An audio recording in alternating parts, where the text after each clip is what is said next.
It was time for an annual festival in Jerusalem, and Jesus pretended like he wasn't going to go. But finally he did go without anyone knowing. The religious leaders were looking for him and they couldn't find him. Yet everyone was talking about him. Some said that he was a good man. Others said that he deceived people by his teaching. Still, no one said much because they were afraid of the religious leaders. About halfway through the festival, Jesus went to the temple and started teaching the people. Oh, they were amazed at what they heard. The religious leaders sent guards to go get him. They went, but they couldn't grab him because as of yet it was not time for him to die. Soon the guards were spellbound by what they heard. They went back to the religious leaders and they said, "Well, where is he? Why didn't you bring him?"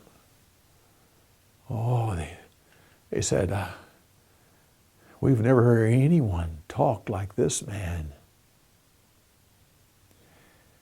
The next morning, Jesus went back to the temple and once again taught the people. The religious leaders went to him with a woman they had caught in immorality. They were planning to use her as a way to trap him, get evidence against him. They said, "Teacher, we caught this woman in the very act of adultery. Now, the law of Moses says that we should stone her, but we want you to tell us what we should do."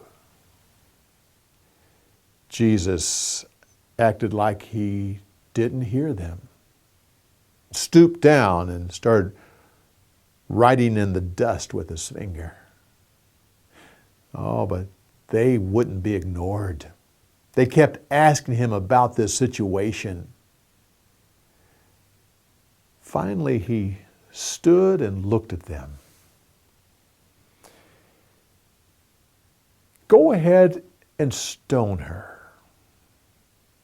But let the man who has no sin throw the first stone."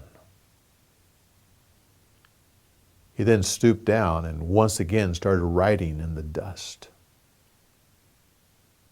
The men stood there, didn't say anything.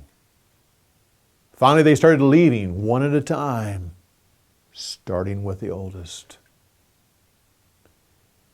Jesus finally stood up and looked around. He said to the woman, "Well, where are the men that were accusing you? Didn't they condemn you to death?" "No, my Lord." "Then I don't condemn you either. Go and don't sin anymore." He then turned to the crowd and said, "I am the light of the world. Those who follow me will never walk in darkness, for they'll have the light of life."